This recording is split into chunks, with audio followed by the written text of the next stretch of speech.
मृत्युं यस्य देवाय सच्छायामृतं यस्य मृत्युः कस्मै देवाय हविषा विधेम। ॐ परोपेहि मनस्वा किं संस्थां संससि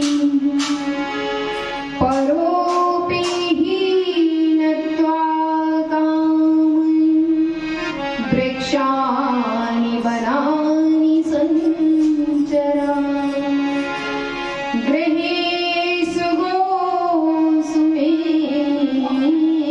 मना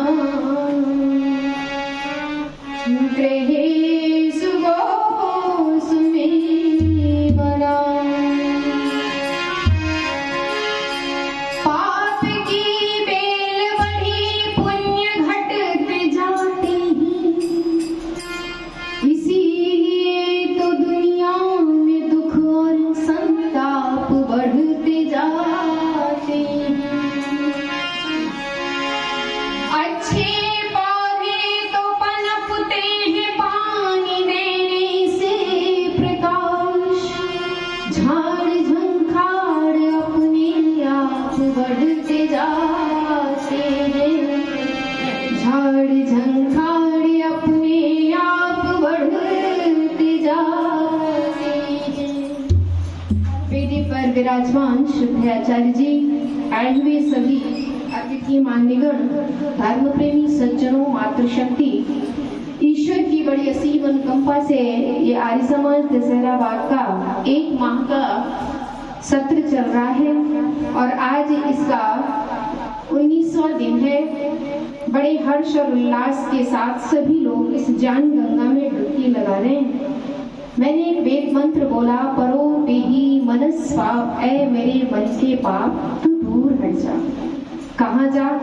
विद्वान कहते हैं कि जब जब मन में बुरे विचार आए तो उन बुरे विचारों से बोलो कि जाओ जंगलों में जाकर के पेड़ों पर चिपको, नदियों में बह जाओ, कंदराओं में चले जाओ, कहीं दूर चले जाओ। क्यों? क्योंकि ये पाप मुझे डुबाने वाले हैं। और जब मनुष्य ऐसे अपने बुरे कर्मों की ओर देखता है तब उस मनुष्य का उत्थान होता है। और जब व्यक्ति अपने बुरे कर्मों में ज्यादा संलग्न हो जाता है, ज्यादा घुल जाता है, तो फिर उस व्यक्ति का धीरे धीरे पतन होने लगता है। इसलिए कवि ने अपनी कलम उठाई और कहा कि अपने जीवन से बुराइयों को जैसे जैसे दूर करते जाओगे वैसे वैसे आप मनुष्यत्व से देवत्व की ओर बढ़ोगे। और जिस दिन मनुष्य का उत्थान देवत्व की ओर होने लगेगा उस दिन या मनुष्य मनुष्य नहीं देवता बन जाएगा। इसलिए बड़ी प्यारी बात आदरणीय पथिक जी कहते हैं, क्या? बुराइयों को कभी जीवन में अपनाना नहीं चाहिए, बुराइयों को कभी जीवन में अपनाना नहीं चाहिए। ये मीठा जहर होता है, इसे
सारा सुख दे दे तो भी उसको ठुकरा देना चाहिए, जैसे महर्षि देवदयानंद ने ठुकराया था।